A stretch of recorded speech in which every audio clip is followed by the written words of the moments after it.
जिस तरह से एक दिन में कई बार धूप और कई बार छांव आती जाती है, ठीक उसी प्रकार से हमारे जीवन में भी सुख और दुख का आना जाना लगा ही रहता है।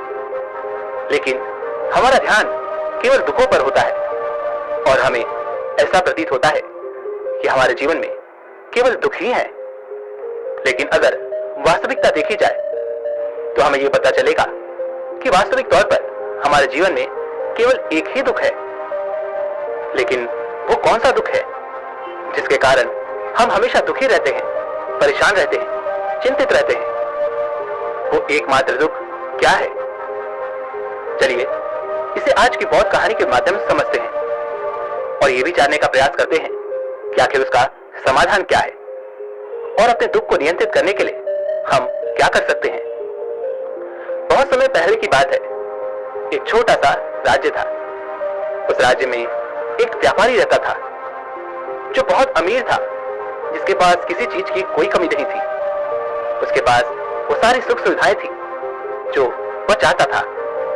उसका एक पुत्र भी था जो अब युवा हो चुका था। उस व्यापारी के पुत्र ने अब तक अपने जीवन में कोई दुख नहीं देखा था।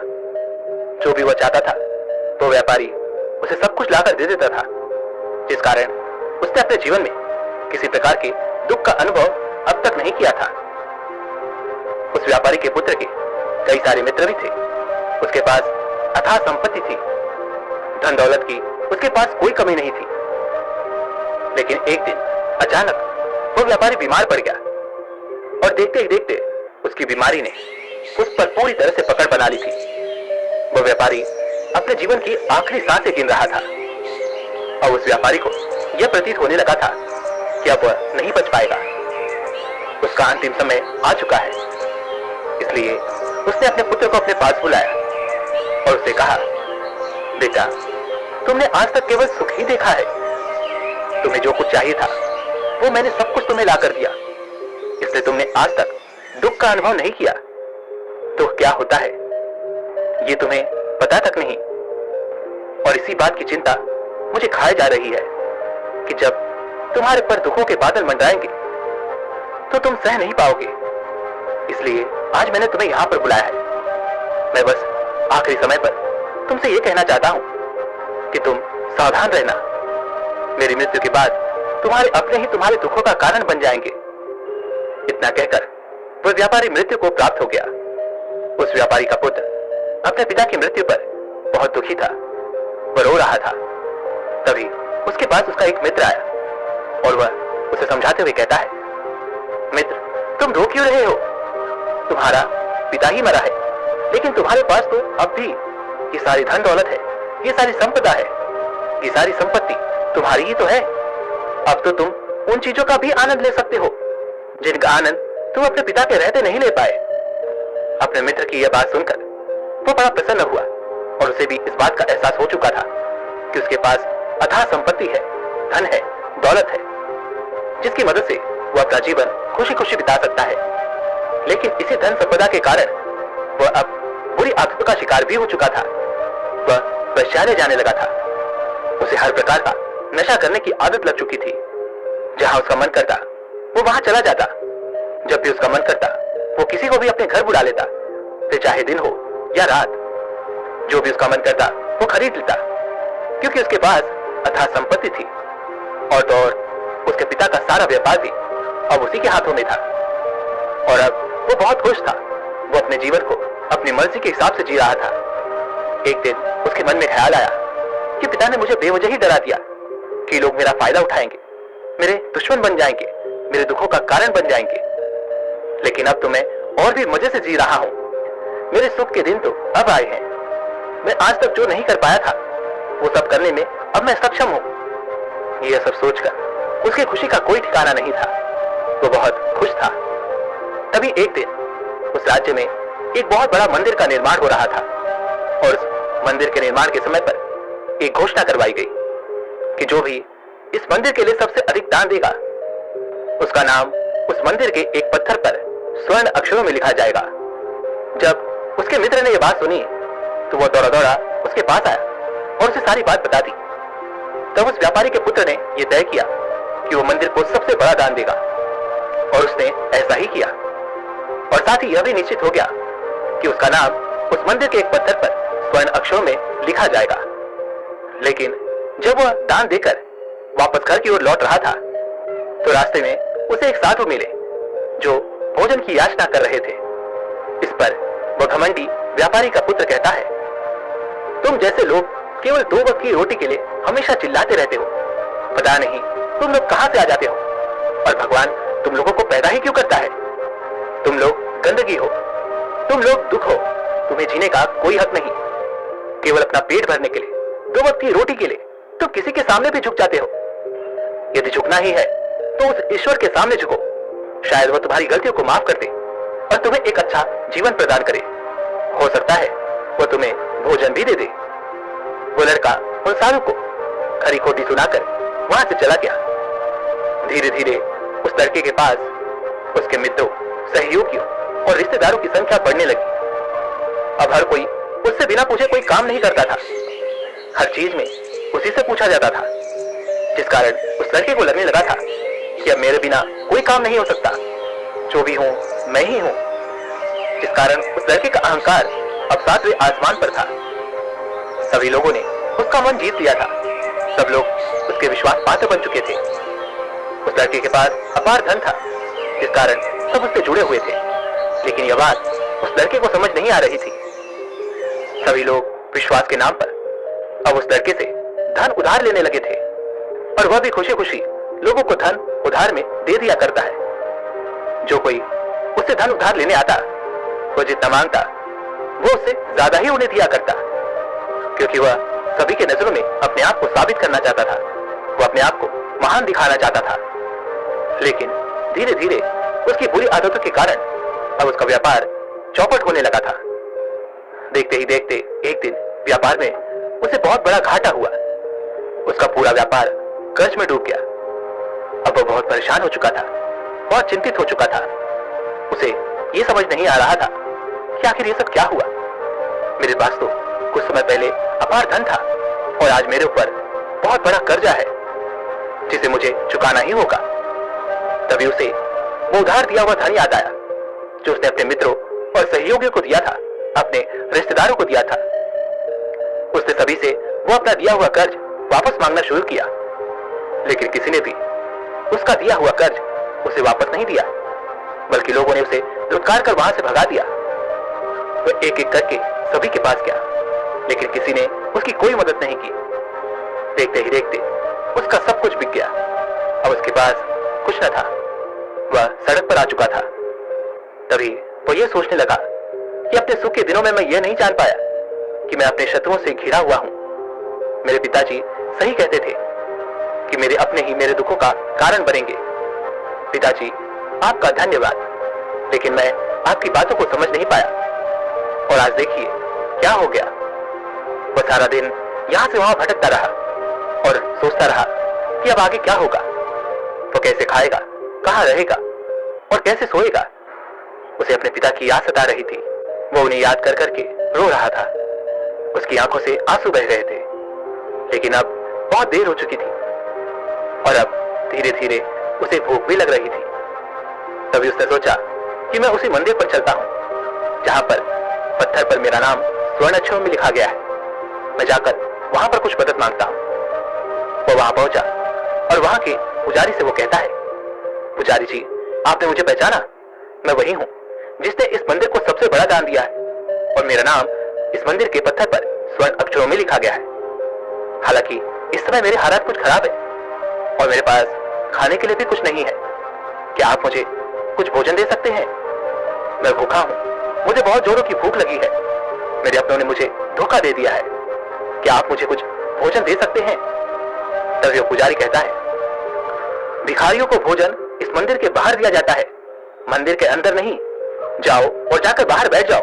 और रही बात तुम्हारे नाम की, तो भिखारियों का नाम मंदिर के पत्थर पर स्वर्ण अक्षरों में नहीं लिखा जाता। पुजारी ने तुरंत ही उस लड़के का नाम मंदिर के उस पत्थर पर से हटवा दिया, और फिर एक बार घोषणा करवा दी कि मंदिर को जो सबसे बड़ा दान देगा, उसका नाम इस मंदिर के पत्थर पर स्वर्ण अक्षरों में लिखा जाएगा। यह सब देखकर वो लड़का बड़ा हैरान था, बड़ा अचरज में था। वह मन ही मन रो रहा था और सोच रहा था कि ये जीवन कितना दुखदाई है, ये जीवन बहुत छोटा है। अब मैंने जान लिया कि पत्थर पर लिखा हुआ नाम भी मिटाया जा सकता है, और यदि पत्थर पर लिखा हुआ नाम मिटाया जा सकता है तो इस जीवन का क्या मोल? ये जीवन भी कभी भी समाप्त हो सकता है। उस लड़के को जोरों की भूख लगी थी। वो मंदिर के बाहर जाकर एक कोने में बैठ गया। लोग आते रहे और भिखारी को कुछ न कुछ दान देते रहे, लेकिन वह लड़का, उसकी हिम्मत ही नहीं हो रही थी कि वह भीख मांग सके, और ना ही वो उन भिखारियों में बैठना चाहता था। देखते ही देखते दोपहर से रात का समय हो चुका था, लेकिन अब तक उसे कुछ भी ना मिला था। लेकिन उसकी भूख बढ़ती चली जा रही थी और उसे जोरों की भूख लगी थी। पहली बार उसने अपनी भूख को जाना था, अपने पेट की इस आग के बारे में जाना था, और इस भूख के कारण वो इतना परेशान हो चुका था कि उसने तय किया कि वो मंदिर से ही कुछ चुरा लेगा और उसे खाकर अपना पेट भर लेगा। जैसे ही वो वहां से उठता है, तभी वो साधु वहां पर आ जाते हैं, जिसे उस लड़के ने बहुत खरी खोटी सुनाई थी। वो साधु उस लड़के के पास आकर कहते हैं, बेटा, हम पहले भी मिल चुके हैं। वो साधु भिक्षाटन से वापस लौट रहे थे। उन्होंने कुछ भोजन उसे देते हुए कहा, ये लो, खा लो, तुम्हें जोरों की भूख लगी होगी। मैं तुम्हें जानता हूं, मैं समझता हूं कि ये हालात तुम्हें जबरदस्ती झुकाना चाहते हैं, लेकिन तुम लोगों के सामने झुकना नहीं चाहते। लेकिन अगर तुम लोगों के सामने झुकोगे नहीं तो तुम्हें भोजन भी नहीं मिलेगा। आज तो मैंने तुम्हें भोजन दे दिया है, जिससे तुम्हारी भूख मिट जाएगी, लेकिन ये भूख रोज लगेगी। ये पेट की आग कभी नहीं मिटती। ये एक ऐसी बीमारी है जिसका कोई इलाज नहीं। भूख से बड़ी बीमारी इस दुनिया में कोई है ही नहीं। इस पर वह लड़का उन साधु से कहता है, जब मेरे पास धन था, दौलत थी, अथाह संपत्ति थी, तो मेरे पीछे मेरे मित्रों की, सहयोगियों की, रिश्तेदारों की कतार लगी रहती थी। सभी लोग मेरे शुभचिंतक थे, लेकिन मेरे ऊपर दुख आते ही वो सब पलट गए। वो सब अब मेरे शत्रु बन चुके हैं। लेकिन तुम, जिसे मैंने इतनी खरी खोटी सुनाई थी, वही मेरे दुख में मेरा सहयोगी बना है। तुम मेरे इस दुख में मेरे पहले मित्र हो, मेरे पहले रिश्तेदार हो, जिसने मुझ पर दया की है। मैं तो अपने आप को बहुत बड़ा समझता था, लेकिन देखो, इस वक्त की मार ने मुझे कहां से कहां पहुंचा दिया। आज मैं इस बात को अच्छी तरह समझ चुका हूं कि धन से बड़ा कोई मित्र नहीं। इतना कहकर उस लड़के ने भोजन किया, और उसने पहली बार भोजन के सुख का आनंद उठाया। उसके हाथ कांप रहे थे। वो जल्दी जल्दी उस भोजन को समाप्त करना चाहता था, जल्दी जल्दी उसे चबा लेना चाहता था, और उसकी आंखों से झरझर आंसू भी बह रहे थे। उसे ऐसा प्रतीत हो रहा था मानो आज से पहले ऐसा लजीज भोजन उसने आज तक न किया हो। भोजन करते वक्त जो अनुभव से प्राप्त हुआ, ऐसा अनुभव उसे आज तक नहीं मिला था। तभी वो साधु से कहता है, ये कैसा सुख है, मैं इस दुख में भी इस भोजन के सुख का अनुभव कर पा रहा हूं। तभी वह साधु कहते हैं, जहां तृप्ति होती है वहां सुख का अनुभव होता है, लेकिन सावधान, तृप्ति बहुत खतरनाक भी होती है। जब यह तृप्ति हमारी आवश्यकताओं, हमारी इच्छाओं से ऊपर उठ जाती है, तब यह दुख के दर्शन भी हमें कराती है। आज जो भोजन तुम कर रहे हो, ऐसा भोजन यदि तुम्हें पहले प्राप्त होता तो तुम इसे छूते तक नहीं, लेकिन आज इसी भोजन को करके तुम्हें तृप्ति मिल रही है। लेकिन जब तुम्हारे पास धन था, दौलत थी, तब तुमने इससे भी अच्छा भोजन किया होगा, लेकिन तब तुम्हें तृप्ति नहीं मिली होगी, बस सुख प्राप्त नहीं हुआ होगा जो तुम आज अनुभव कर रहे हो। लेकिन सावधान, अगर ऐसा ही भोजन तुम्हें रोज मिलता रहे तो तुम और भी अच्छे भोजन की कामना करने लगोगे, और इसी कामना की तृप्ति के लिए तुम्हारे मन में दुख पैदा होगा। और जब तुम अपने मन की इस कामना की तृप्ति कर दोगे तो तुम्हें सुख भी प्राप्त होगा, लेकिन यह सुख आएगा और चला जाएगा। और जब तुम्हारे जीवन में इसी प्रकार के भोजन हमेशा आते रहेंगे और जाते रहेंगे, तो तुम किसी और कामना, किसी और इच्छा की ओर आगे बढ़ने लगोगे। तब तुम किसी और इच्छा की पूर्ति करना चाहोगे, तुम किसी और इच्छा की तृप्ति करना चाहोगे, और जब वो इच्छा पूरी नहीं होगी, जब तुम्हें तृप्ति नहीं मिलेगी, तो तुम्हें दुख होगा, तकलीफ होगी, पीड़ा होगी, और यह श्रृंखला ऐसे ही आगे बढ़ती चली जाएगी। तुम हमेशा सुख के पीछे भागोगी, लेकिन दुख तुम्हारे पीछे यूं ही भागता रहेगा। तुम सुख को पकड़ना चाहोगे, दुख तुम्हें पकड़ना चाहेगा। इसी प्रकार ये प्रक्रिया यूं ही निरंतर चलती रहेगी। तभी वह साधु अपने थैले में से एक सोने की थैली निकालकर उस लड़के के हाथ पर रख देता है। तभी वह लड़का उस साधु से कहता है, हे महाराज, आपके पास इतना धन कहां से आया? आप तो एक वैरागी हैं। तभी वह साधु उस लड़के से कहता है, ये धन तुम्हारा ही है। उस दिन जब तुम मुझे खरी खोटी सुनाकर अपने घर की ओर आगे बढ़ रहे थे, तभी तुम्हारी जेब से ये सोने के सिक्कों से भरा हुआ थैला नीचे गिर पड़ा और मैंने इसे उठाकर अपने पास रख लिया, ये सोचकर कि जब तुम मुझे मिलोगे तब मैं इसे तुम्हें लौटा दूंगा। लेकिन उस दिन के बाद से आज तुम मुझे मिले हो, इसलिए मैं तुम्हें इसे लौटा रहा हूं। ले लो, ये तुम्हारा ही है।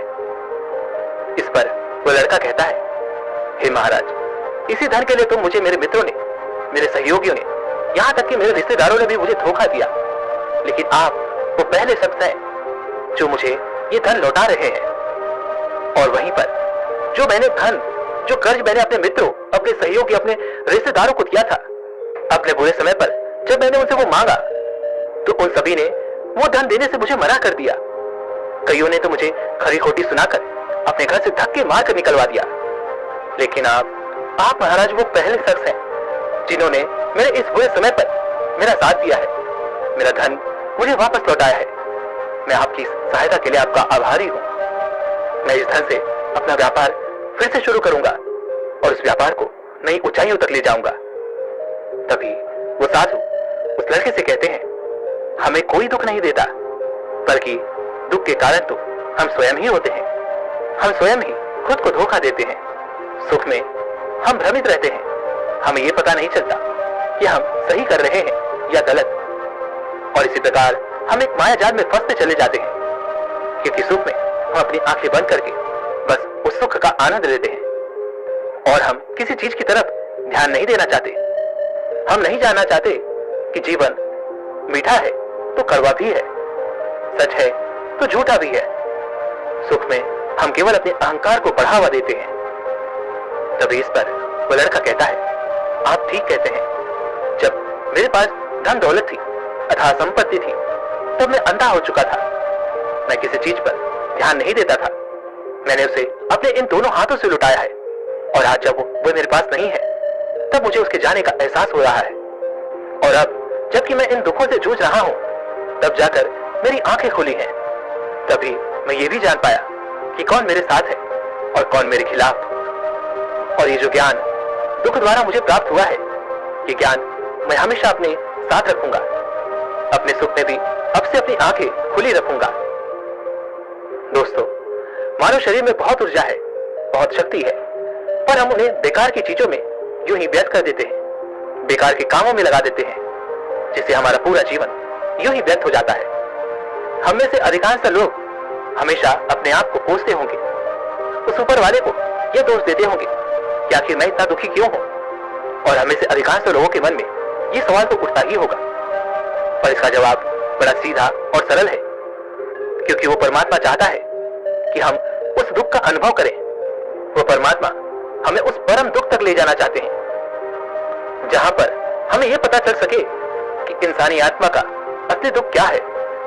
और वो दुख है अपने आप को ना पहचान पाना, अपनी शक्तियों को ना पहचान पाना, अपने आप को ना जान पाना, अपने आप को इकट्ठा ना कर पाना, अपने आप को नियंत्रित ना कर पाना। हमारे जीवन में केवल एकमात्र यही दुख है, क्योंकि हम अपने आप पर कभी ध्यान नहीं देते, अपने आप को एकत्रित करने का कभी प्रयास तक नहीं करते। लेकिन इस दुख को ना देखकर हम बाकी के इधर उधर के दुख को देखकर हमेशा चिंतित रहते हैं, परेशान रहते हैं और अपना पूरा ध्यान उन्हीं दुखों पर लगाए रहते हैं। लेकिन जो वास्तविक दुख है, इस पर हमारा ध्यान कभी जाता ही नहीं। लेकिन वास्तविकता तो यही है कि जब भी हमारे जीवन में कोई दुख आता है, तो हमारा ध्यान खुद पर होना चाहिए कि आखिर मैं दुखी क्यों हूं, मैं क्या हूं, मैं क्यों हूं। और जब ये एकमात्र दुख आपके जीवन में आपको नजर आने लगता है, तब आप ध्यान की तरफ आगे बढ़ने लगते हैं। आप अपने आप को खोजने की तरफ आगे बढ़ने लगते हैं और तब आपके सामने कोई भी समस्या बड़ी नहीं रह जाती। आप किसी भी बड़ी से बड़ी समस्या का समाधान सरलतापूर्वक कर सकते हैं। इसलिए खुद को जानिए, खुद को पहचानिए, क्योंकि जो शक्ति, जो क्षमता आपके भीतर है वो किसी और के पास नहीं है। आप उस परम शक्ति का एक रूप है। आप अपनी शक्ति को पहचानिए, जानिए आप कौन है, क्या है। उसके बाद आपके सामने किसी प्रकार का भी दुख टिक नहीं पाएगा और आप हर परिस्थिति में खुश रहना सीख जाएंगे। दोस्तों, उम्मीद है कि आपने आज की इस वीडियो से जरूर कुछ न कुछ सीखा होगा। तो इस वीडियो को लाइक और अपने दोस्तों के साथ शेयर करना ना भूलें।